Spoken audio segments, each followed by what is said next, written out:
great state of Colorado, where he's running in the 7th District against hard lefty Ed Perlmutter. And Joe Coors, welcome. Great to talk to you. You're going to pull off one of these big upsets we're hearing about. Yes, sir. It's a real honor to be on your show this afternoon. Thank you. Now, Joe, tell people about the state of the race and where the district is and how you've managed to close neck and neck with what was generally believed to be a fairly safe Democratic incumbent. Well, my race is going really well. I think concentrating on jobs, the economy, and reining in government spending has been a differentiator for me in the race. And, you know, I must be attracting some kind of attention because Nancy Pelosi's majority PAC has spent $1.4 million just in the month of September against me. Now, tell people where the district is, Joe Coors. District is basically west of Denver and a little north of Denver, encompassing cities like Commerce City, North Glen, Arvada, Westminster, Wheat Ridge, Golden, and Lakewood. So this is a pretty even district. You just need people to vote and get their absentees in and do their early vote and get out and work it. How is your sense on the street? Because I think a swing district like this will represent many other districts across the country. Yeah, and Hugh, it boils down to really the independent, the unaffiliated voters and getting them out and attracted to my campaign because they're 37% of this district, far and away bigger percentage than either Democrats or Republicans. And how do you feel that they are sizing up this race? Some stats say that Mitt Romney has a 20-point lead among independents. Are you feeling that among independents as they come down ticket races? It's hard to say.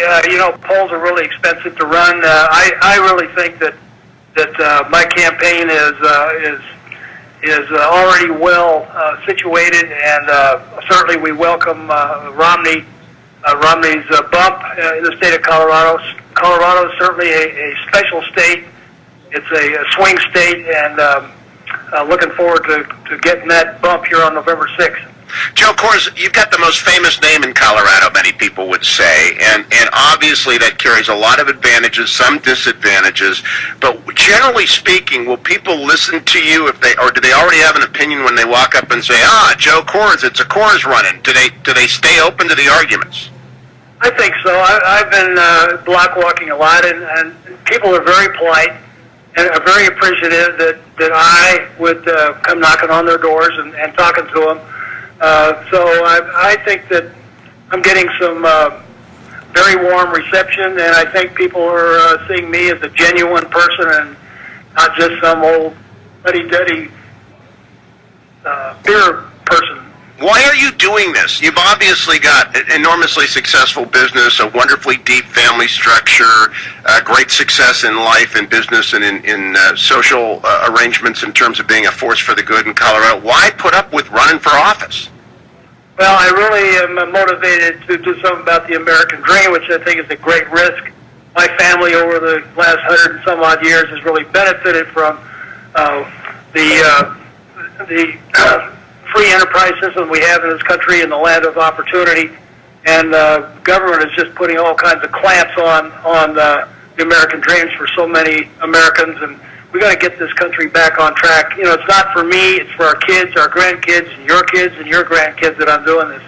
Now, Joe, I don't know if you had a chance campaign today to watch the hearing on Congressional Government Over Affairs Committee led by ISA into this Libyan thing. It's really a travesty. It's a cover-up of the murder of 4 Americans for political reasons. Is this resonating in your district? Yeah, to me, it's been clear that this is really an act of terror. The administration needs to be more forthcoming about it. Did we lose you there, Joe?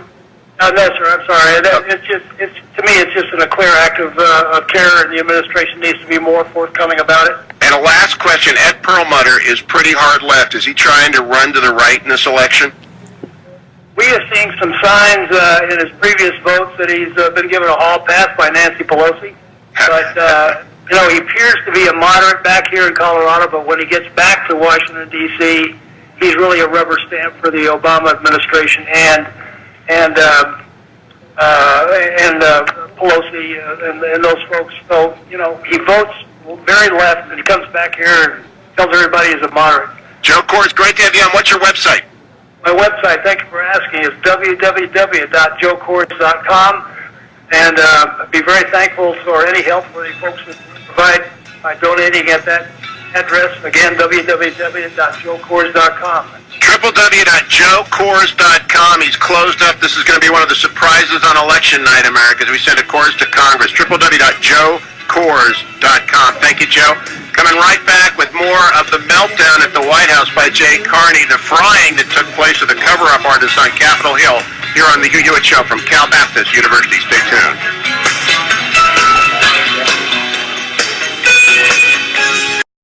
Great state of